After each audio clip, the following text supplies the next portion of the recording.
Hello everyone, welcome back to the channel.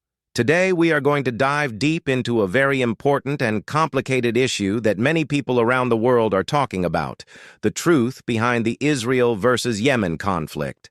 This is not a simple story of two countries fighting directly, but rather a much bigger geopolitical struggle involving alliances, proxy wars, and international interests. To understand it properly, we have to go back a little and see how Yemen became such a key player in this situation, why Israel is involved, and how regional powers are shaping the events that we are witnessing today. Yemen is a country that has been suffering from one of the world's worst humanitarian crises for years. Since the outbreak of civil war in 2014, the country has been torn between the Houthi rebels, backed by Iran, and the internationally recognized government, supported mainly by Saudi Arabia and its coalition. This conflict has already led to famine, destruction, and instability. But when we add Israel into the picture, things take on an even wider regional dimension because it connects to the Red Sea, the Bab el-Mandeb Strait, and the strategic waterways that are crucial for global trade and security. The Houthis in Yemen are not simply a local rebel group. They are strongly linked with Iran, which provides them with weapons, training, and political support. Iran uses them as part of its regional strategy to counter Saudi Arabia and also to pressure Israel indirectly. The Houthis have openly declared hostility toward Israel, and in recent years, they have even launched missiles and drones in the direction of Israel. This makes the conflict no longer only about Yemen's internal struggle, but also part of the wider Iran-Israel rivalry. Israel sees the Houthis as an extension of Iran's influence in the Middle East. For Israel, this is a dangerous development because if Iran has allies not only in Lebanon through Hezbollah, not only in Syria and Iraq through militias but also in Yemen, then Israel faces threats from multiple directions. This changes the security map of the region. Israel has taken measures to protect itself from these threats, and there are reports of Israeli intelligence and military cooperation with countries that are also opposed to the Houthis. The Bab el-Mandeb Strait is another key part of this story. This narrow waterway connects the Red Sea to the Gulf of Aden and is one of the most important shipping routes in the world. A huge amount of global oil and trade passes through it.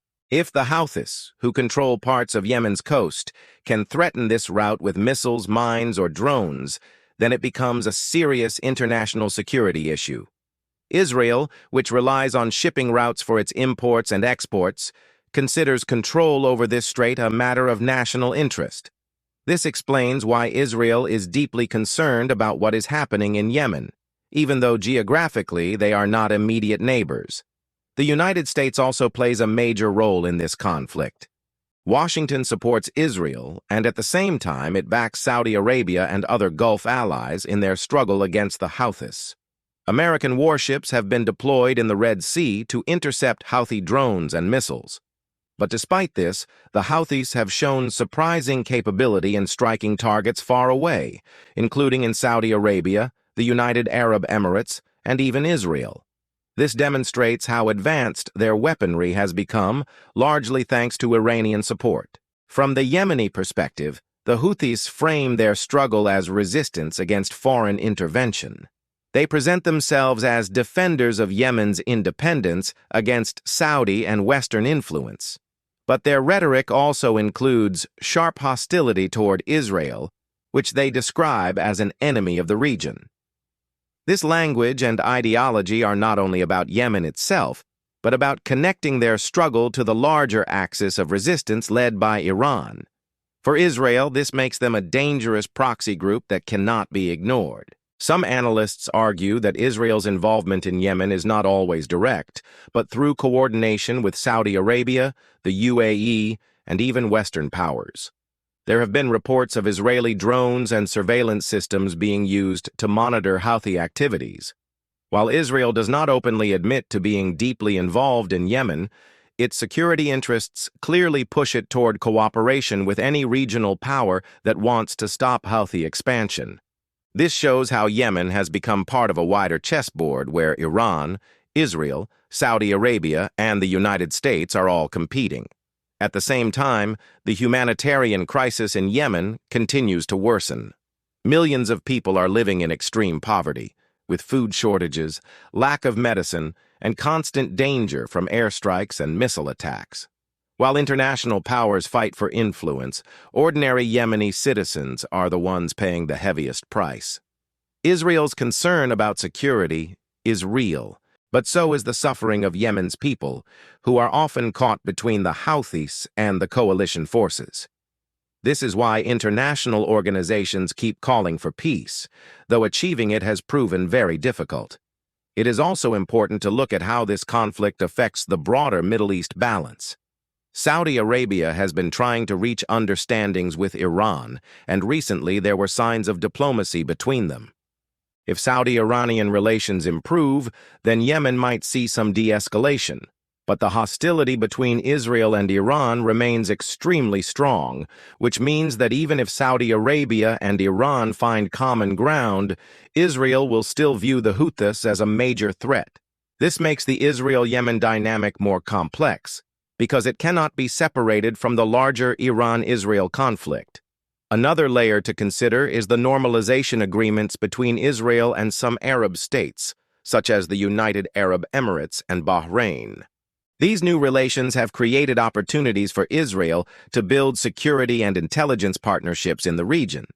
Yemen, however, remains outside this trend because of the war. The Houthis strongly oppose any Arab state that cooperates with Israel. This adds yet another reason why the Houthis are hostile to Israel, seeing normalization as a betrayal of the Palestinian cause and the Arab identity.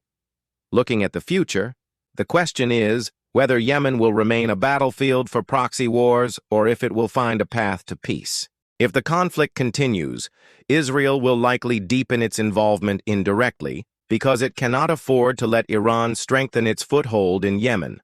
The Houthis will keep trying to show their strength by targeting Israel and its allies, while the Yemeni population will continue to suffer. The international community faces the difficult task of balancing humanitarian needs with geopolitical realities. What we can clearly see is that the Israel-Yemen conflict is not simply about two countries fighting each other. It is about Iran's regional strategy, Israel's security concerns, Saudi Arabia's rivalry with Iran, and global trade interests in the Red Sea. Each of these factors adds pressure to an already devastating war.